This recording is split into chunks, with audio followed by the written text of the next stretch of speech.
El último consejo de don Aurelio. Mi padre nunca me dijo que me quería, ni una sola vez en 37 años. Y el día que finalmente lo hizo, yo deseé con toda mi alma no haberlo escuchado.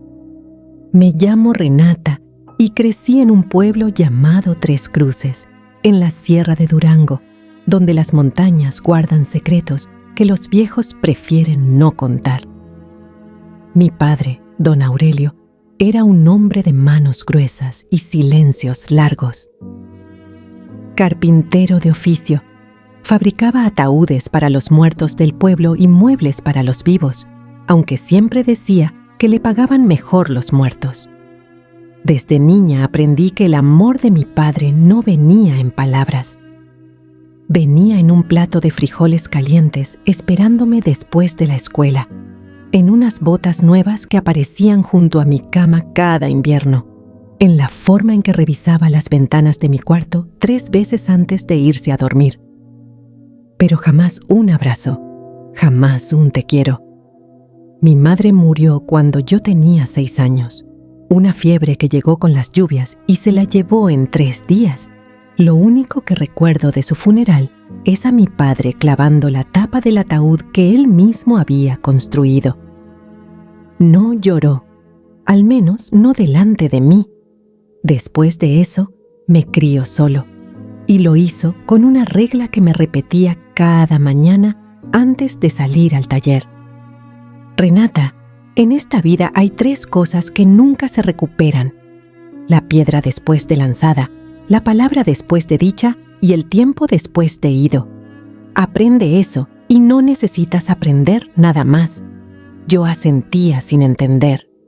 A los 10 años esas palabras me parecían un rezo vacío, algo que los adultos dicen para sentirse sabios. A los 20 empecé a sospechar que tenían peso. A los 30 supe que eran una profecía. Pero la verdadera enseñanza de mi padre no estaba en esa frase. Estaba en lo que nunca me dijo, en el secreto que cargó durante 3 décadas y que terminó por destruir todo lo que yo creía saber sobre él, sobre mi madre y sobre la razón por la que él fabricaba ataúdes con tanta devoción. Todo comenzó a revelarse el día que volví a Tres Cruces después de 15 años. Me había ido a los 22 años con una maleta de cartón y la promesa de no volver. No por odio, sino por asfixia. El pueblo me quedaba chico y mi padre me quedaba grande. Su silencio ocupaba cada rincón de la casa, como un mueble que no se puede mover. Así que una madrugada dejé una nota sobre la mesa de la cocina y tomé el primer autobús que salía hacia la ciudad. La nota decía solamente: «Me voy a buscar lo que aquí no encuentro. No me busques». Y él no me buscó. Durante 15 años viví en una ciudad ruidosa donde nadie conocía mi nombre.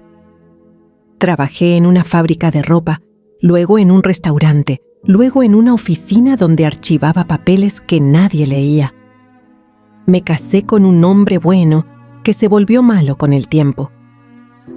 Me divorcié.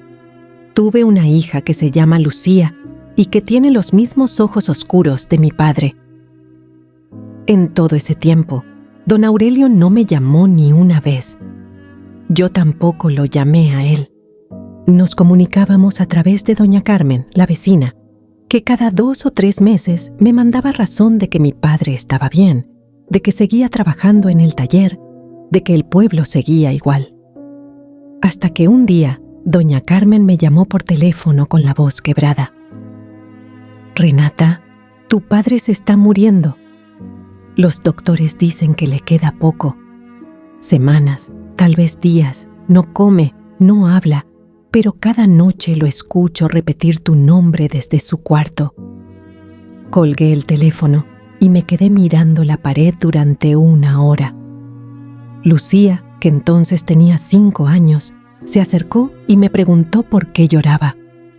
No supe qué responderle porque ni yo misma sabía si eran lágrimas de tristeza o de rabia. Al día siguiente tomamos un autobús de regreso al pueblo. Llegamos al atardecer. El pueblo se veía más pequeño de lo que recordaba, como si los años lo hubieran encogido. La casa de mi padre estaba al final de un camino empedrado, junto al taller donde todavía se apilaban tablones de madera y olía a barniz y a serrín. La puerta estaba abierta. Lo encontré sentado en una mecedora junto a la ventana, envuelto en una cobija a pesar del calor. Estaba tan delgado que sus manos parecían ramas secas, pero sus ojos, cuando me vieron, brillaron con algo que yo nunca había visto en ellos, algo que se parecía al miedo. «Renata», dijo con una voz que apenas era un susurro. «¿Viniste?» «Vine», respondí, y me quedé de pie en la puerta sin saber si entrar o salir corriendo. Los primeros días fueron un ejercicio de silencio. Yo le preparaba de comer, le acomodaba las almohadas, le acercaba el vaso de agua a los labios. Él me miraba con esos ojos que ahora parecían pedir perdón por algo que yo no entendía. Lucía fue la única que logró romper el hielo. Se sentaba junto a él y le contaba historias inventadas sobre un gato que viajaba en globo. Don Aurelio la escuchaba con una media sonrisa que le transformaba el rostro. Una noche, después de acostar a Lucía, volví a la sala y lo encontré llorando. Era la primera vez en mi vida que veía llorar a mi padre. Las lágrimas le corrían por las mejillas hundidas y caían sobre la cobija sin que él hiciera esfuerzo alguno por detenerlas. Me senté frente a él y esperé. Si algo me había enseñado don Aurelio, era que las palabras importantes no se apuran. «Necesito contarte algo», dijo al fin. «Algo que debí decirte hace mucho tiempo. Pero primero necesito que vayas al taller. Debajo del banco grande, en el fondo, hay una tabla suelta. Levántala y trae lo que encuentres ahí». Fui al taller con una lámpara de mano. Encontré la tabla suelta, la levanté y descubrí una caja de madera del tamaño de una Biblia. Estaba sellada con clavos pequeños. La traje de vuelta y la puse sobre sus piernas. «Ábrela», dijo. Con un cuchillo levanté la tapa. Adentro había un fajo de cartas atadas con un listón desteñido y una fotografía vieja. En la foto aparecía mi madre, joven y sonriente, pero no estaba sola.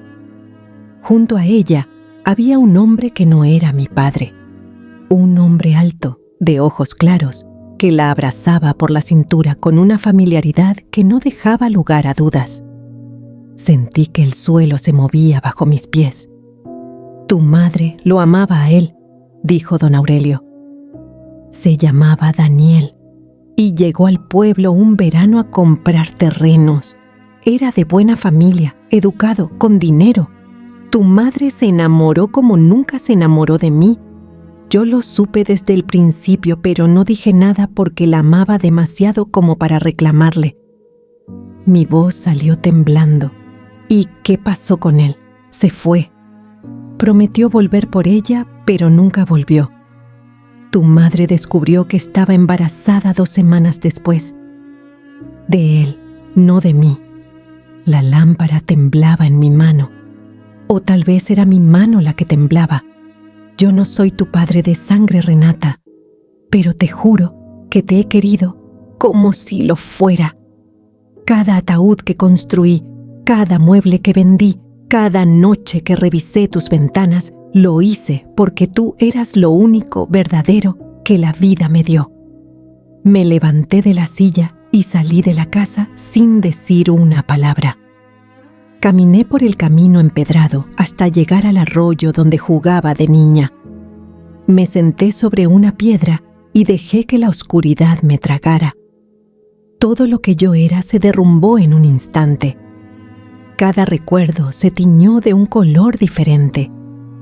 Las mañanas en silencio, la frase repetida sobre la piedra, la palabra y el tiempo, las ventanas revisadas 3 veces, todo aquello que yo había interpretado como frialdad, ahora se revelaba como el esfuerzo desesperado de un hombre por amar a la hija de otro como si fuera propia. Y lo había logrado. Eso era lo que más dolía, que lo había logrado y yo nunca lo supe. Pero junto al dolor había rabia. Rabia contra mi madre por su engaño. Rabia contra ese hombre de ojos claros que desapareció sin mirar atrás. Y rabia contra don Aurelio por haber esperado toda una vida para decirme la verdad. ¿Por qué ahora? ¿Por qué al final, cuando ya no quedaba tiempo para reparar nada? Volví a la casa al amanecer. Lucía dormía en el cuarto que había sido mío. Mi padre seguía en la mecedora como si no se hubiera movido. ¿Por qué me lo dices ahora?, le pregunté desde la puerta. ¿Por qué no antes? Porque antes tenía miedo de perderte. Y ahora ya no tengo nada que perder. Sí tenías. Tenías la imagen que yo guardaba de ti. Y la acabas de romper. Él bajó la mirada. Sus manos de ramas secas apretaron la cobija. «Hay más», dijo. «Las cartas. Léelas». No quise leerlas esa noche. Las dejé sobre la mesa y me acosté junto a Lucía, abrazándola con fuerza, como si alguien fuera a quitármela. Pero el insomnio me venció, y a las 3 de la mañana me levanté, encendí la lámpara de la cocina y desaté el listón. Eran 12 cartas, todas escritas por mi madre, pero no estaban dirigidas a Daniel, como yo esperaba. Estaban dirigidas a mí. La primera empezaba así: «Renata, si estás leyendo esto es porque tu padre cumplió su promesa de guardarte estas palabras hasta que fuera el momento. Hay cosas que una madre debe decirle a su hija y que yo tal vez no voy a poder decirte en persona, porque hay una sombra en mi cuerpo que los doctores no saben explicar y que yo siento crecer cada día. Mi madre sabía que iba a morir.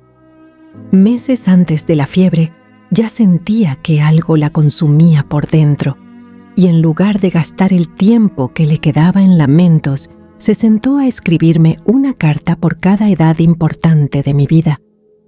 Para mis 10 años, para mis 15, para el día de mi primera desilusión, para el día de mi boda, para el día en que yo fuera madre. 12 cartas que cubrían una vida entera.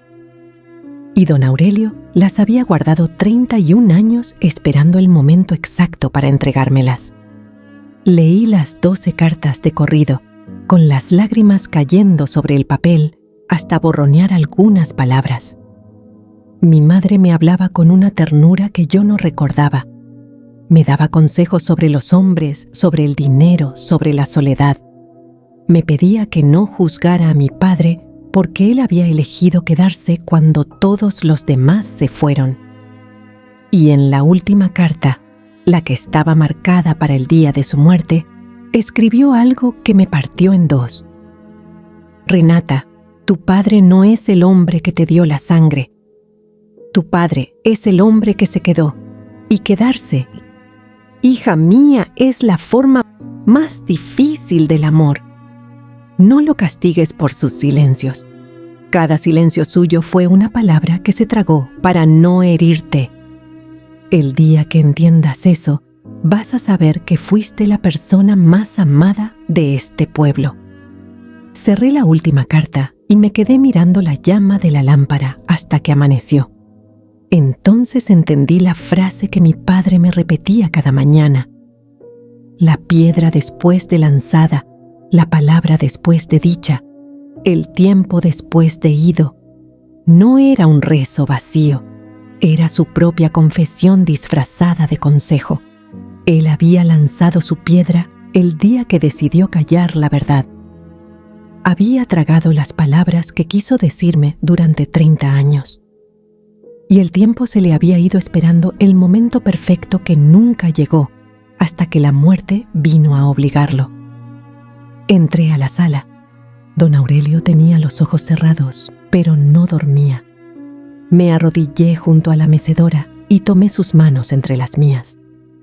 Eran ásperas, llenas de callos y cortadas viejas. Manos que habían construido la caja donde descansó mi madre. Manos que habían clavado ventanas para protegerme. Manos que nunca me acariciaron, pero que trabajaron toda una vida para que a mí no me faltara nada. «Papá», dije, y esa sola palabra bastó. Él abrió los ojos y me miró con una expresión que no voy a olvidar jamás. No era alivio, no era felicidad, era asombro, como si después de 37 años no pudiera creer que alguien lo llamara así. «Te quiero, mija», susurró. «Perdóname por haber tardado tanto». Don Aurelio murió 4 días después, en la misma mecedora, con Lucía dormida sobre su regazo. Yo estaba a su lado sosteniéndole la mano. No dijo ninguna última palabra, solo apretó mis dedos una vez y después los soltó despacio, como quien suelta algo que por fin aprendió a dejar ir. Lo enterré en un ataúd que él mismo había construido años atrás y guardado en el fondo del taller con mi nombre tallado en la madera. No en la tapa, en el interior, donde nadie pudiera verlo más que él y que Dios. Hoy Lucía tiene 15 años y cada mañana antes de salir a la escuela le repito la misma frase. Ella asiente sin entender, igual que yo a su edad. Pero algún día entenderá lo que me tomó toda una vida aprender, que los padres no siempre dicen lo que sienten, pero si miras sus manos, si miras lo que construyen en silencio mientras tú duermes, ahí está todo lo que necesitas saber. Fin.